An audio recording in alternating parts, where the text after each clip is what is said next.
La situazione di questo ponte è piuttosto drammatica e lo diciamo purtroppo da 7 anni. Risale infatti al 2010-2011, la prima volta in cui con il comitato che è qui presente oggi e che si è costituito per il nuovo ponte di Vidore appunto abbiamo presentato il progetto, la bozza di progetto, che poi è ancora l'unico elemento diciamo di validità per il nuovo ponte di Vidore, nel frattempo chiedendo di mettere in sicurezza il ponte esistente.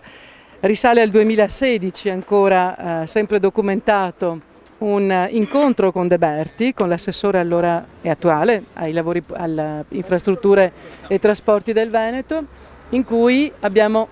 informato che il CIPE con Del Rio era disponibile al cofinanziamento del nuovo ponte, 38 milioni previsti, e che però era indispensabile presentare il progetto definitivo, costo 700.000 euro circa a carico della regione o della provincia, vedessero loro chi dei due doveva procedere. Tutto questo è rimasto lettera morta, non è arrivato il progetto, noi non abbiamo più potuto finanziare il ponte del nuovo ponte di Vidore, però oggi c'è anche un'ulteriore novità, che è il decreto Del Rio. Con il bilancio 2017 abbiamo messo in campo 1 miliardo e 600 milioni di euro, prima tranche per il Veneto 115 milioni, con una disponibilità per la provincia di Treviso di oltre 19 milioni. Ecco, da quei fondi tiriamo fuori 700.000 euro almeno che servono per il nuovo ponte di Vidore e cerchiamo anche di tirare fuori quei 5 milioni circa che dovrebbero mettere in sicurezza il ponte di Vidore vecchio, perché questo ponte è davvero insalubre ed è assolutamente a rischio, non solo per pedoni e ciclisti che non ci possono transitare, a rischio della vita proprio, ma anche perché l'instabilità è nota e riconosciuta. Sicuramente stimolare la regione che prenda in mano la situazione e finalmente faccia quello per cui una regione deve lavorare a favore dei cittadini, quindi progettare e portare velocemente il progetto definitivo di questo ponte, perché nel nostro paese chi ha la progettualità pronta di solito è quello che intercetta i finanziamenti. Sul tema della sicurezza stradale il governo precedente, come sappiamo, ha stanziato enormi quantità di denaro, bisogna che la regione faccia il proprio dovere e finanzi la progettazione e soprattutto porti a casa il progetto definitivo. Non vorrei che come sempre si usassero delle scuse, quelle della mancanza di risorse, della mancanza di energie, per coprire invece un deficit vero di pianificazione rispetto alle infrastrutture stradali. Quando c'è la volontà, insomma, come ha dimostrato il governatore Zaia, velocemente si stanziano le risorse, vedi Pedemontana, pubbliche, per coprire anche dei buchi e per fare le opere. Qui siamo nei confronti di un ponte che è strategico per la viabilità di questa zona, che è regionale, la cui competenza è regionale, e quindi io credo che qui l'attore protagonista e quello che manca oggi è esattamente questa pianificazione regionale. Io vedo,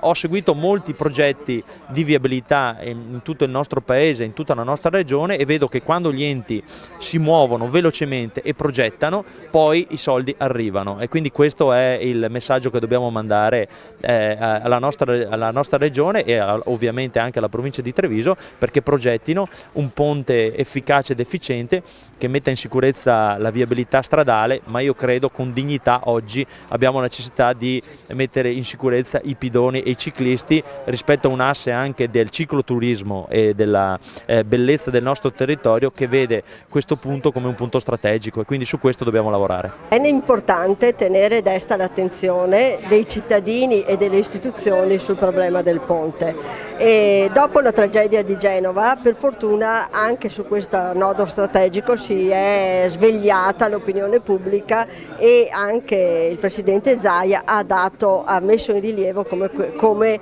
questo nodo strategico sia fondamentale. Con l'iniziativa di oggi vogliamo coinvolgere i consigli comunali e le liste civiche del territorio per rinnovare una spinta dal basso verso la Regione e lo Stato per la costruzione del nuovo ponte di Vidore. Come abbiamo detto più volte, i problemi di allargamento del vecchio ponte non sono sufficienti a risolvere tutti i problemi di viabilità, di sicurezza, di soprattutto salvaguardia della qualità della vita dei centri abitati e di collegamento con le grandi linee infrastrutturali del Veneto. È È necessario assolutamente che la Regione, che ha dato un segnale forte in questi giorni, metta in bilancio entro l'anno la somma necessaria a proseguire il progetto preliminare e a commissionare e realizzare il progetto definitivo del nuovo ponte di Vidor. Per questa operazione ci vogliono circa 650-680 mila euro, 700 forse. Con questa documentazione è molto più facile sedersi al tavolo del Ministero delle Infrastrutture e della Programmazione Economica per chiedere il finanziamento dell'opera.